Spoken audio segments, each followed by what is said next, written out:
All right, welcome everybody. Thank you so much for coming. We're so glad to have you. This is our third webinar in the EcoFaith Dialogue series, which comes to us from Texas Interfaith Power and Light and the 787 Collective. We're back again today with Becca Edwards and myself, Madison Turner. Just a little reminder, EcoFaith Dialogues is a series that focuses on how different missions, ministries, and spaces of service around the world are being impacted by the climate crisis and how different leaders and communities are responding to the effects that they're seeing in their communities from this crisis. Today, we have a wonderful speaker that we're so excited to have talking with us. We're going to introduce her, show a video from her wonderful organization, and then hear from her herself about the work that she's doing in her community, and then we're going to get to ask her all of our wonderful questions. So today we are hearing from Shamiso Mupara. Shamiso is a passionate advocate for sustainable development, environmental protection, and social justice. With a background in environmental science, Shamiso is dedicated to addressing natural resources as inequities and promoting renewable energy solutions, particularly in rural communities. Through her work, she strives to empower individuals and communities to build a more equitable and resilient future. Shamiso is also an avid outdoor enthusiast and enjoys exploring nature in her free time. She's traveled to 8 states in the U.S., Great Britain, Kenya, South Africa, Zambia, and Mozambique, where she shared about her environmental work in Zimbabwe and also learned from other global leaders who are tackling environmental issues in their respective communities. So we're so excited to have her here today. We are going to watch a quick video from her NGO, Environmental Buddies Zimbabwe. So Becca, you can start sharing if you want to share. We'd love to see the video. The Marange community is a community found in Manicaland province in the eastern parts of Zimbabwe. It falls under Region 5, where it receives an annual rainfall of about 450 milliliters, and temperatures can rise as high as 38 degrees Celsius. The community has always suffered from food insecurity due to low rainfall, but the situation got worse in the early 1990s when it started to experience climate-induced droughts. The 1991-1992 drought was the worst. Families lost livestock, rivers and wells dried up, crops failed. The community was left hopeless, relying on international organizations for food aid. More droughts followed, with high levels of poverty. Most communities overexploited forests for a livelihood. Trees were cut down to burn and harden bricks, which would later be sold. Some were turned into firewood for a small income, and others used as construction materials. As more and more forests were cleared away, the community was still hungry. Worse off, other problems such as soil erosion, water scarcity, and gullies began to form. This is leading to the washing away of fertile topsoil, causing crop failure and food insecurity. In addition, it is reducing infiltration rates, and women now are walking longer distances to fetch water as rivers and wells are drying up so quickly. Adaptation and mitigation measures. In 2012, the community partnered with a local NGO, Environmental Buddies Zimbabwe, founded by a United Methodist member, Shamiso Mupara, funding partners and government departments on a forest landscape restoration project, which had 3 components: tree planting, food security, and rainwater harvesting techniques. Tree planting. This is done to restore lost forests together with promotion of non-timber products such as beekeeping as a livelihood option. The project has seen school children involved in the tree planting, and communities are creating family woodlots. Trees are helping to ease the firewood problem. Fruit trees are included in the project for food security. Food security. Communities went back to basics where they started growing drought-resistant grains such as millet, rapoko, and sorghum. Ndinetwawo maidukwendi tine community garden redu re-EBZ. Tinorima makebeji, tinorima makerotsi, tinorima rekovho, madomasi, beans. Zvatinorima izvi zvinotibatsira mukati memhuri yedu. Tinoendesa vana kuchikoro, tinobatsirikana pamba, chikafu, mari, mandinowana mukati megadheni iroro tabatsirikana zvakanyanya. Dai Mwari angotibatsira pane zvinhu izvo. Environmental Buddies Zimbabwe helped revive community gardens and create food forests. Gardens are providing the much needed vegetables. More vegetables such as okra, eggplant, beetroot, butternut, which have a long shelf life, are being grown. Cassava, yet another drought-resistant crop, has been included to ensure food security. Rainwater harvesting techniques. In 2019, the community has been digging water harvesting pits to collect rainwater. The pits are 1 meter wide, 1 meter length, and 1 meter deep. During the rainy season, all rainwater collects in the pits, percolates slowly into the ground, recharging the underground water storage and reducing runoff. The water will recharge their wells and rivers to ensure that the community has water all year round. So Shamiso, thank you so much for joining us here today. We're so excited to hear about your story and about the work that you're doing in your community. Thank you so much for coming. Thank you so much for having me here. Let me start by saying,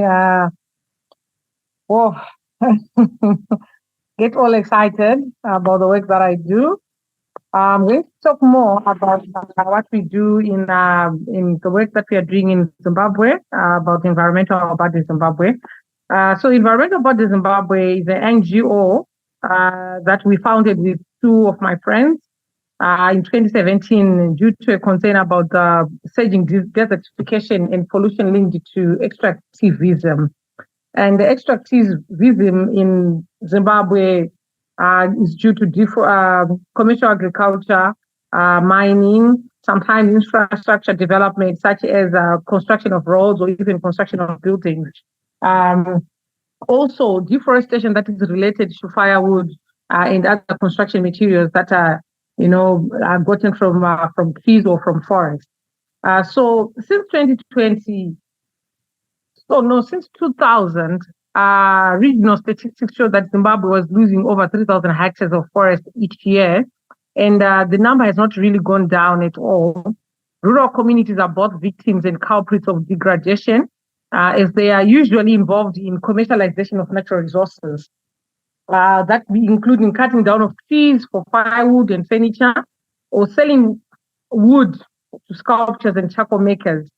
Sometimes they also practice stream bank cultivation and riverbed mining, leading to air pollution.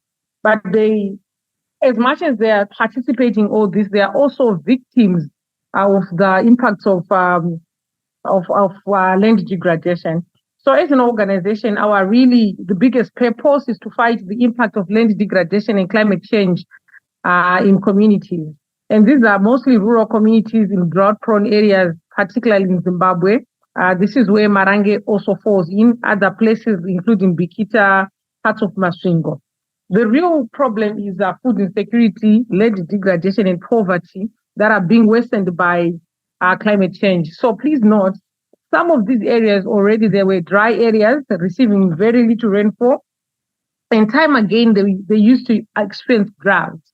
But now the droughts are more frequent as rainwater is not much anymore. Issues to do with food security, they are becoming more and more, they are actually becoming worse. Well, besides climate change, there are also other underlying issues that are also causing these problems.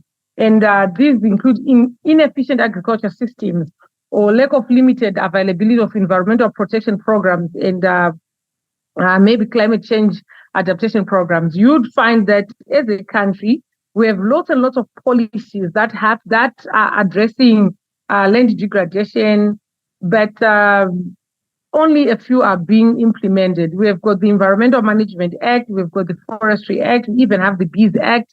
All those, they were designed to protect forestry resources, but that's not really happening. As a result, you find that communities are suffering from poverty, food insecurity and malnutrition, water scarcity, and lack of access to education, especially for women. You'd find that as forests dwindle, girls, they find themselves walking longer distance to look for firewood, to look for water.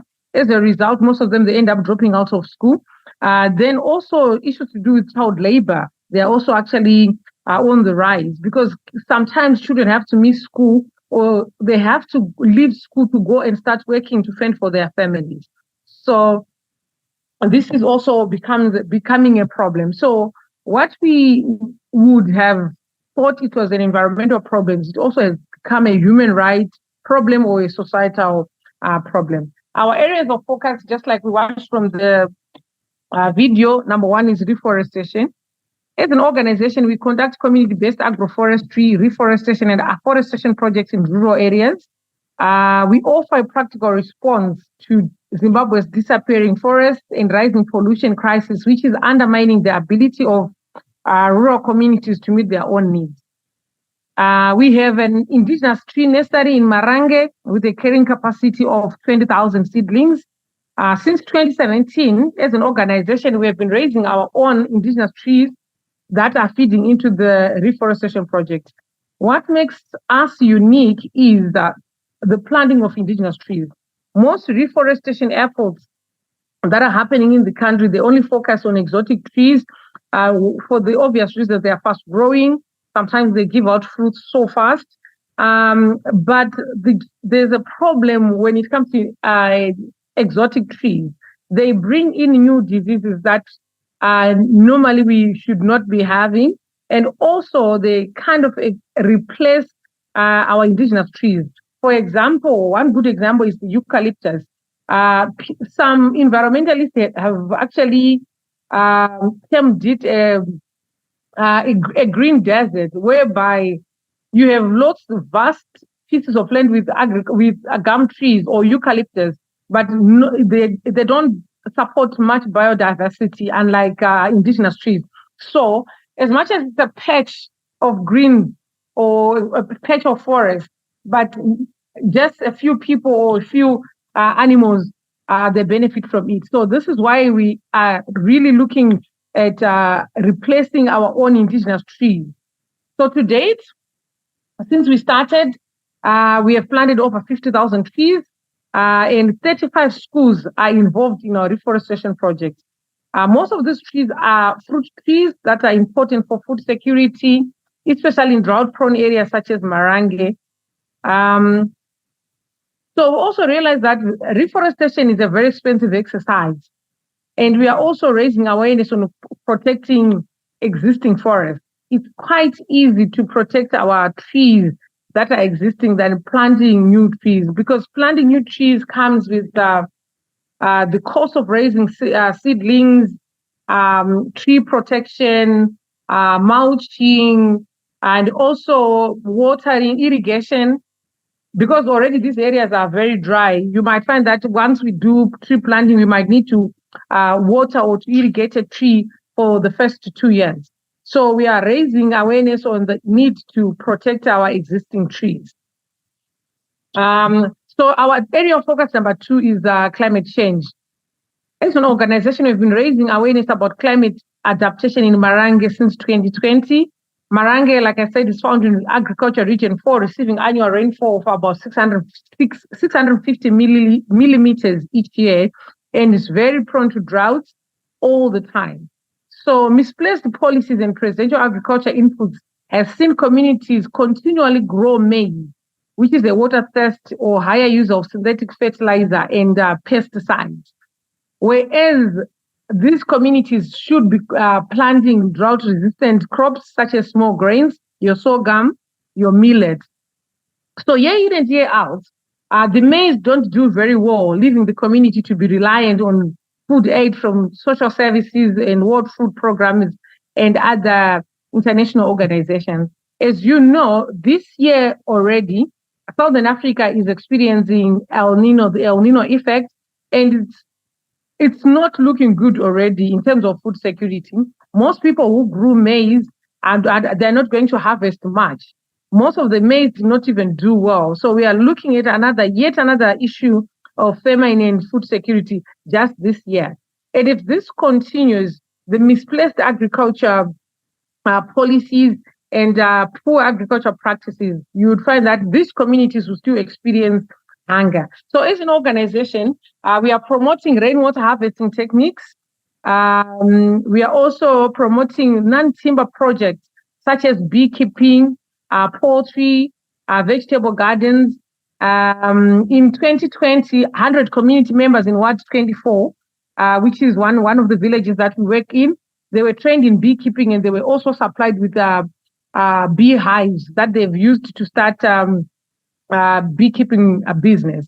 We are also promoting cassava growing, which is a one drought-resistant crop. You would find that some farmers from last year, they've managed to start doing value addition of cassava, making cassava chips, some of them making cassava flour that they're using to make bread. Fruit tree growing is also another adaptation measure that we are using with local indigenous trees that have proven to be way better income earners for rural communities with minimum labor and minimum monetary input. I'm just going to talk briefly about baobab. I think baobab has become the fruit in the recent years. And I'm happy to say, even in Zimbabwe, we have abundance of that fruit. I've traveled to other countries like the UK. I've seen baobab pulp in the shops, also in other places like UAE. All this baobab is a low cost because it grows in the wild. You don't have to water it. It's not prone to diseases. So you don't even have to spray anything. You don't even need to put fertilizer. But each year, community members, they are free to pick the fruit and sell it to people who can process it, or even to process it themselves. But when you look at statistics, a few community members who have like orange trees or apple trees, they are not making money out of that because the exotic trees, they don't produce that much fruit. Number 3 area of focus, we are also doing advocacy. EBSET has been interacting with local authorities such as traditional leaders, rural district councils, and provincial leadership. Also other organizations like Forestry Commission, which is the tree planting governing body in Zimbabwe, and also environmental management agency to discuss new bylaws, regulations, and administrative decisions on environmental protection and also climate change. We also have been facilitating education and awareness campaigns in communities on the effectiveness of available environmental laws and acts in protecting Zimbabwe's natural resources from degradation. Like I mentioned earlier, Zimbabwe is endowed with acts and legislation, but we don't get to see it being enacted or being put into action. I remember 2020 or 2021, when we went to rural communities to actually teach about those acts, you'd realize that most community members, they didn't even know that those policies exist.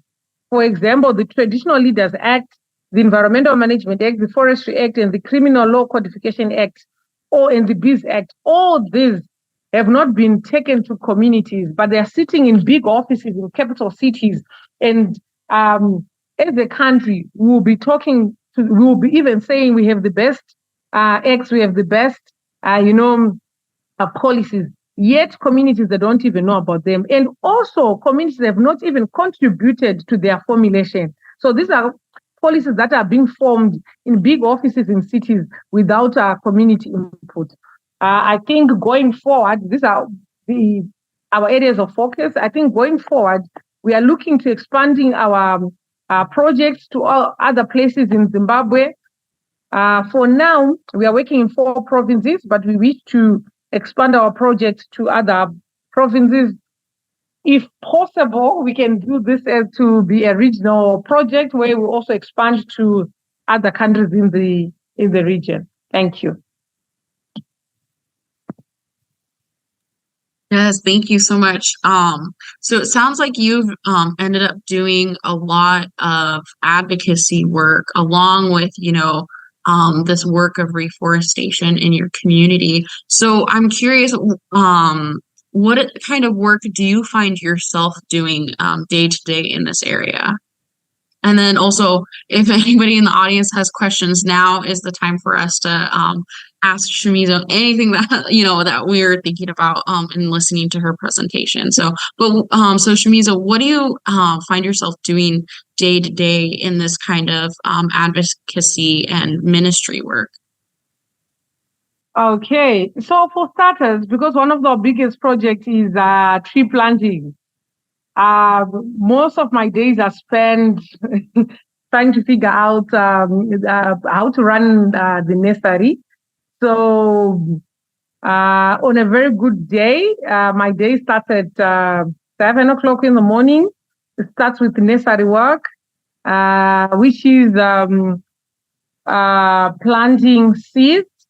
Sometimes we are removing trees from the nursery beds into the pockets. Sometimes we are actually going into the mountains or in the community to look for seeds. Because we use indigenous seeds, we don't buy them most of the time unless it's rare seeds. So we actually use seeds that we collect from the bush. So that's part of what I do. But because we already have other people, the necessary assistants, it means I'm not going to spend the whole day there. So I also do field inspections. This is managing outplanting areas. I spend time in the field conducting inspections and assessments of forest stands.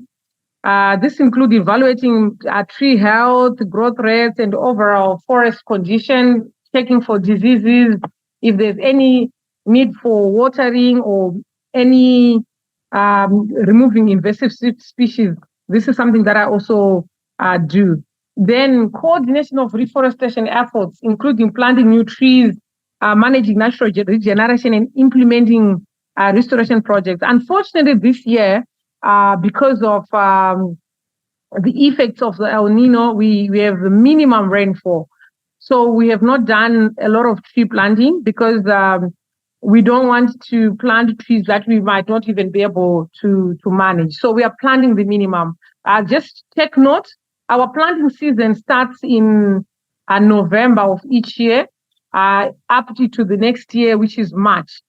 So on a very good year, we could have started planting trees in November last year, and we should be ending this month. But we only have done, I think, 2 tree planting events where we planted a collective of 500 trees. So that's what we have only done this year. So basically, that's how my day looks like. I also do a lot of Zoom meetings like I'm doing now. Yes. I also engage with stakeholders, our usual stakeholders, the Ministry of Education, because we plant trees in schools, Environmental Management Act, also Forestry Commission. Sometimes I also meet beekeepers, local communities, landowners, because sometimes we plant trees we get a lease to plant trees in a community member's land. So we also meet landowners to inquire about how we can also partner with them. Then lastly, continuing education. For me to stay informed about the new developments in forestry science and technology, I have to read. So I also read a lot about forestry and climate change. Thanks so much for your presentation. I learned a lot. One thing that really struck me is how this one action of planting trees has effects on so many different areas of has so many benefits to the people in Zimbabwe, like all the way from reforestation, which protects topsoil, and also all the way to like education for girls. It's really interesting to think about how one thing has this ripple effect on so many different areas. And you mentioned some of your frustrations with the disconnect between the people in rural communities and the political process. And I know that many of our viewers are experiencing similar frustration in the United States. And I was wondering if you had any advice for us. To be honest with you, I think the easiest way to continue to making noise. There is no easy way about this. politics is a different ball game altogether. When economic development is put ahead of environmental protection, we definitely have a problem. So it's the same thing everywhere, whereby Zimbabwe is becoming a mining hotspot, whereby almost every mineral we have it. If the world says gold is now the in mineral, Zimbabwe will just have lots and lots of it. And mining starts. Then you also have issues to do with lithium. When lithium became the climate change mineral, we didn't even realize that we had so much lithium in Zimbabwe until it became a transitional mineral. Then everyone is mining lithium. So in that case, you would find that no one cares about the environment. Everyone wants the mineral because people are trying to get rich. People are pushing political agendas. But I think one thing that we need to continue to do is to continue to make noise, whether you are here, whether you're in America, continue to make noise until at some point someone will listen. That's what I can say. It's a very hard route, but I'm sure one day someone will listen. Thank you. And I was curious, so I feel like I'm still formulating my question, but you mentioned mining, which so I'm thinking about, you and I were both at COP28 in Dubai. So I know that one of the conversations that we had there was about the Loss and Damage Fund, which is designed to support developing countries in their work to mitigate climate change.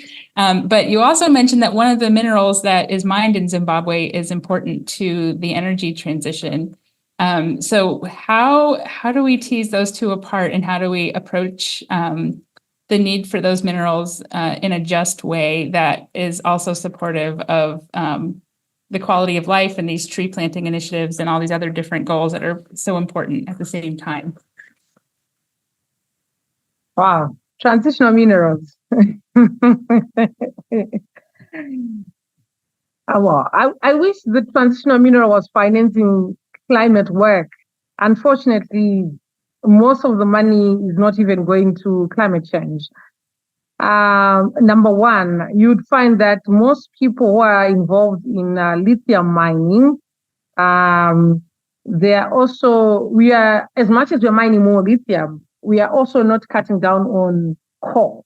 Or none of the people who are mining coal for now have been transitioned into lithium mining. So that's number one. So there's that mismatch. One would have thought that as we are mining more lithium, we need to be mining less coal, but everything is on the rise, both the coal and the lithium. So that one, I'm not so sure when can we get to that stage whereby it's transitioning. Then two, you'd find that most communities that are in lithium-endowed places, or most community members, they are really not benefiting from the lithium itself. We have areas like Bikita. I think this is one of the places that has the biggest deposits of lithium. If you still go to Bikita community, you see same old roads. The schools are not electrified. There are no computers for the children. Women still walk, for maternal health. They walk 10, 15 kilometers. Imagine you're heavily pregnant. They have to walk to give birth, maybe 15 or 20 kilometers. So there's that disconnection between transitional minerals, climate transitional minerals, and the climate change itself. There is no, unfortunately in Zimbabwe, there is no personal responsibility. Is not a law. Even the mining companies is there. So there's no one in mining companies that are mining lithium to actually invest in climate change or even in the communities that they are mining. Like I said, there's still, I know a lot of organizations who have teamed up with us to advocate for for development in those areas. So we are seeing a bit of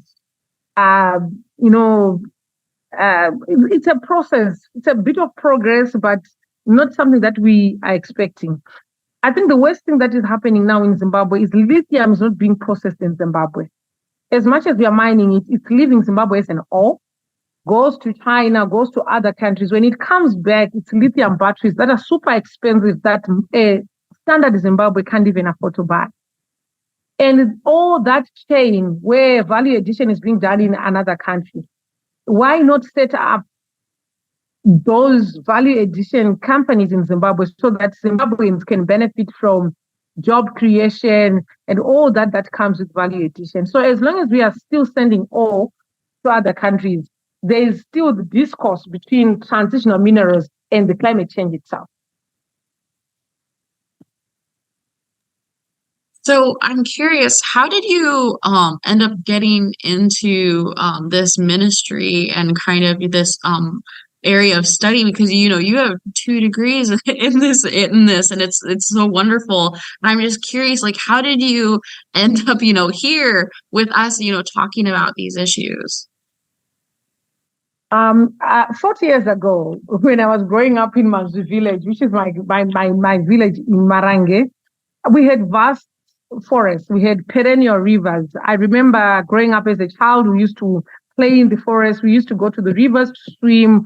But the community has always been a hot area, but we still had all these things.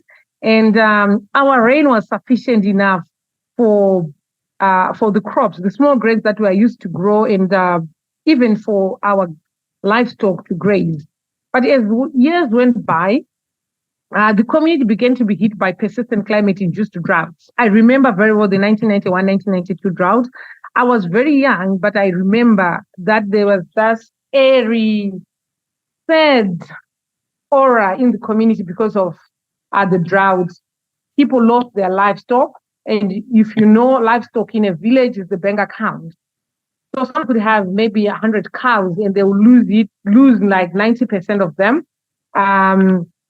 And this has continued. And the community now started living on food aid.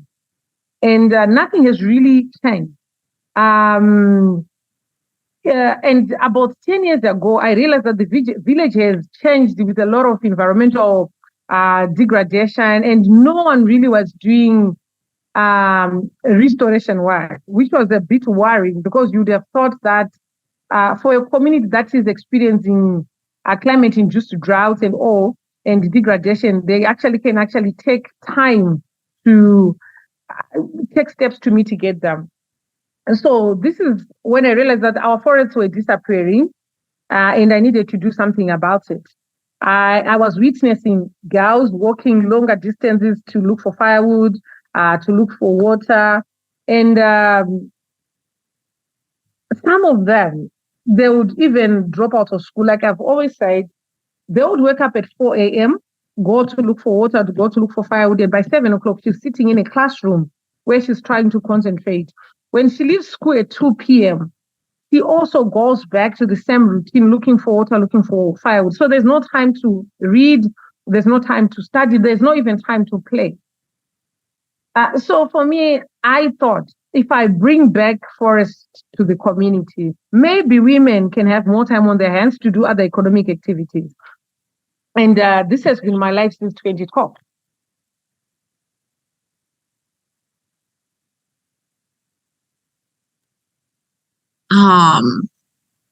I believe in one of the paragraphs that you sent us, you talked about bridging the gap between theory and practice, and translating complex environmental concepts into actionable strategies for positive change. I'm just wondering, how have you been able to, sorry, I'm still trying to formulate my question. How have you been able to practically do that? And then what advice would you have for our audience who's also trying to bridge that gap of theory and practice in the US? Okay, I guess the first thing that one needs to do is to take action. I remember when we started, we didn't start with much. We didn't even have a nursery. structure. I remember most of our trees, we were doing them under big trees. We just selected 2 big trees and we said we are doing this. We bought the smallest generator we could get. I think it was costing about $300. Then we had a well. We didn't even have a borehole then. We had a well. I think it was 5 or 6 meters deep. But then when we kind of put our minds to it, we just told ourselves that we are going to do this. It's going to work. How it's going to work, we didn't know. But we were going to do it. I remember from Africa University, I had really done waste management at airport. Mostly it was my focus was waste management, solid waste management. And I didn't even have that proper background in reforestation work. And we got a lot of things wrong. I remember sometimes the other time, good example, we were supposed to boil some seeds. So we instead of just putting them in hot water, we ended up putting them in boiling water and we boiled them and they became dead. We didn't realize they were dead. We planted them and they never germinated. Then the other time we wanted to use manure and it's compost. Because there's a lot of tobacco growing that is happening. So we just went straight to get tobacco waste and we used it for our nursery for compost. Little did we know that once we start watering the tobacco, the compost, it heats up and all the trees also die. So,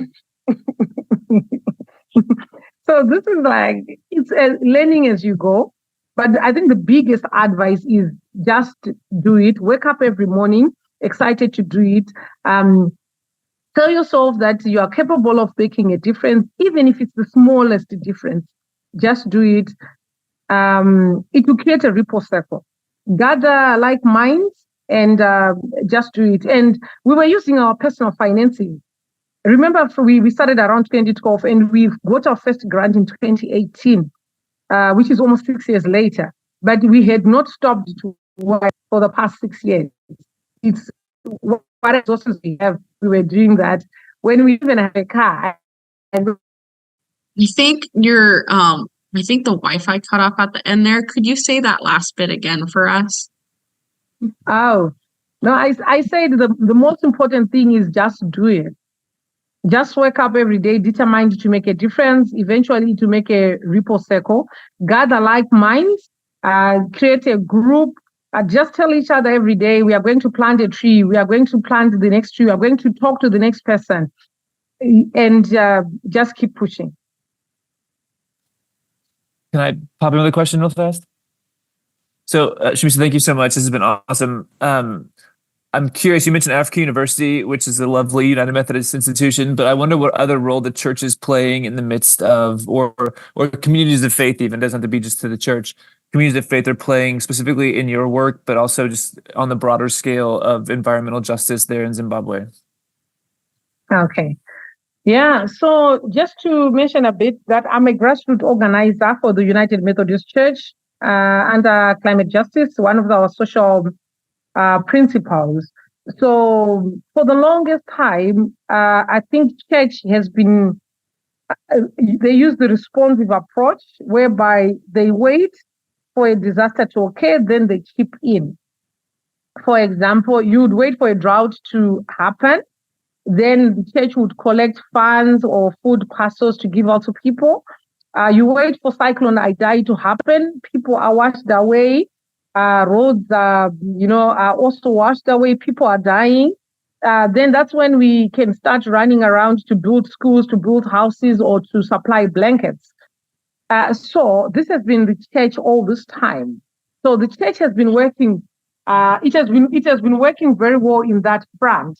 But now, because of the new wave of climate change and how it's affecting people, we are now trying to move from that to disaster preparedness.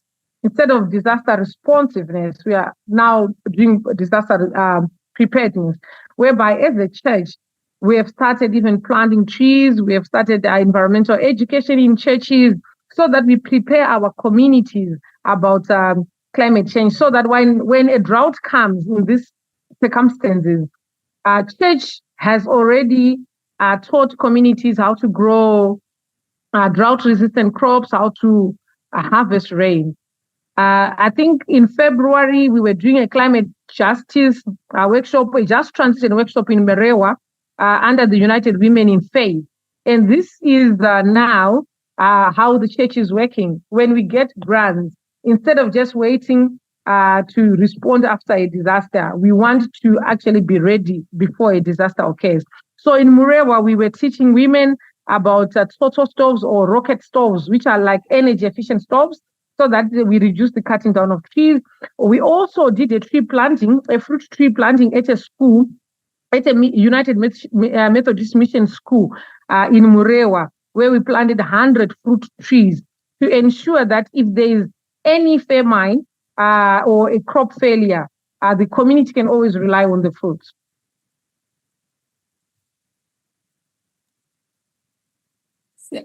You mentioned that the key to success is to wake up every day kind of excited about the work and ready to just take that one next step. And I think that's such great advice to all of us. And then you also mentioned your work with the United Methodist Women, the United Women in Faith and the Methodist Church. So what gives you hope and what helps motivate you every single day to take that next step? Okay, I think as a Christian, hope is something I get from knowing that there's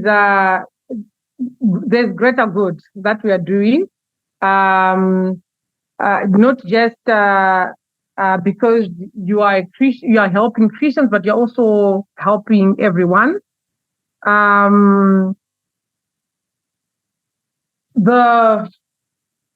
biggest commandment that Jesus gave us was love one another. And every time you show an act of kindness, you are showing love, and that's hope. Every time you help the next person, you are giving hope to the next person. So this is what drives me every day. This is what gives me hope. And you have no idea how I feel every time I plant a tree and it survives. For me, it's the most exciting, the most exciting thing to say, if there's hope for a tree, what about hope for human beings? So those are the issues that I get all excited about, and every time I manage to change someone's mindset to say now they can plant a tree, now they can actually tell the next person to maybe to fill gullies or to stop, what we call springbank cultivation. For me, that's hope. It means everyone that is listening to us is actually, what can I say? It's the same ripple circle that I've been talking about, to say whatever we are doing, we are creating hope, and once it's multiplied, it becomes a bigger circle. So while the challenges of climate change kind of seem daunting to everyone now, I think what also gives me hope is to acknowledge the efforts that are being made globally and locally to address it. For example, we have been making noise about loss and damage for years now. And when we went to COP28, finally it was adopted. The funds are not sufficient yet, but at least it was adopted. Imagine all these years before that we were going to COP, and nothing was happening. And countries like Zimbabwe, we already had suffered from droughts, from cyclones, and no one was talking about who's going to repay what and where. But this time around, that global action to address loss and damage is a plus. And also, for me, every time I raise awareness about climate change, there's imparting knowledge to the next person it means that message is spread across. No one really talked about climate change 20 years ago or 30 years ago, especially in most African countries. We were feeling the impact, but no one was really talking about it because it was just affecting maybe livestock. 1992, only livestock died. I remember 2001, we had Cyclone Elene, and it did not kill people. So no one was really talking about it. But now, Cyclone Elene came with a different story altogether, whereby people actually died. People were washed away. So every time we raise awareness, for me about that, it just means we are impacting or we are spreading the messages to other people. Then also every time we foster collaboration with other organizations, whether it's locally or globally, it gives me hope to know that we are not doing this alone. We are also doing it with other people. Yeah. Yeah, and as we, wrap up here, what do you hope our audience to come away with from listening and hearing about all the work that you're doing in Zimbabwe? And I have a question as well after that. Yeah, Jade, no, please. Actually, we can move back on to that question. Jade, what is your question? We'd love to hear it.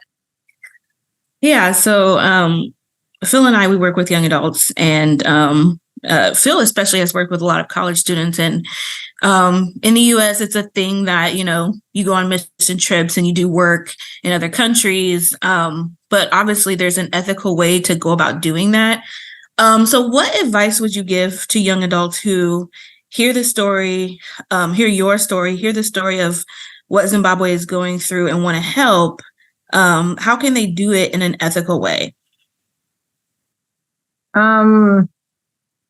Okay, I'm not so sure when you say how can they do it in an ethical way, what does that mean? Maybe you can actually explain it a bit, then I can respond to that. Yeah, I think there's a tendency for Americans to think that we can just fix everyone's problems just by either throwing money at something or going somewhere for 2 weeks and then, yay, we did our part. But obviously it's more systemic than that. It's deeper than that. And so what are some of the things that young adults can be mindful of or even keep a focus on as they seek to do and continue to do these mission projects in places like Zimbabwe? Okay. Okay. Thank you so much for your question.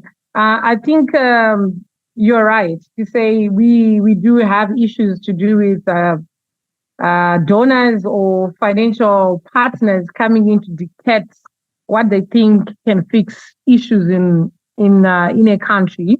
It's something that we have always been talking about, even with donor funding. You would find that funding is already streamlined. We are funding climate change. We are funding gender-based violence. We are funding this.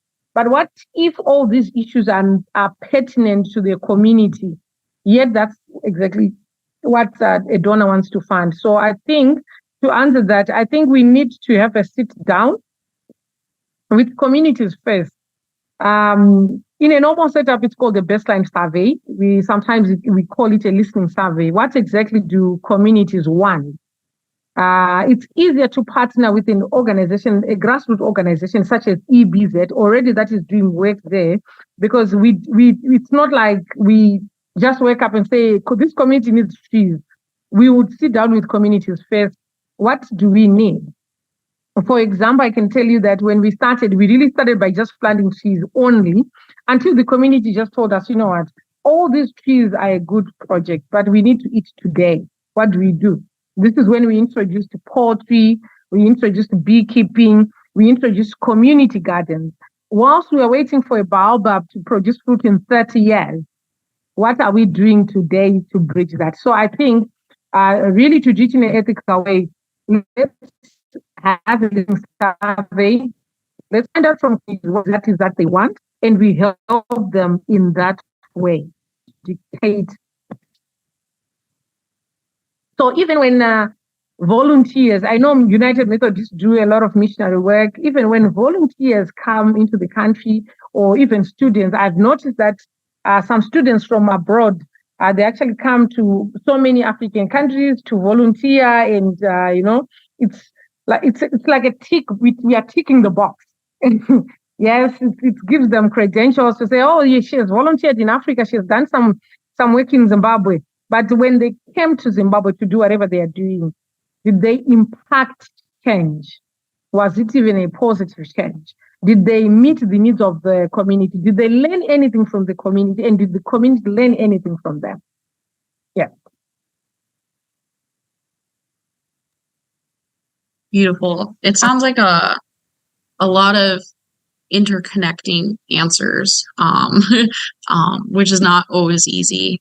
I'm curious, as we wrap up here, what do you hope for our audience to take away? And maybe like, there's so many important things, in what we're talking about, and there's, it touches so many issues, but I'm really curious, like, what do you hope, our audience to take from, listening today? Okay.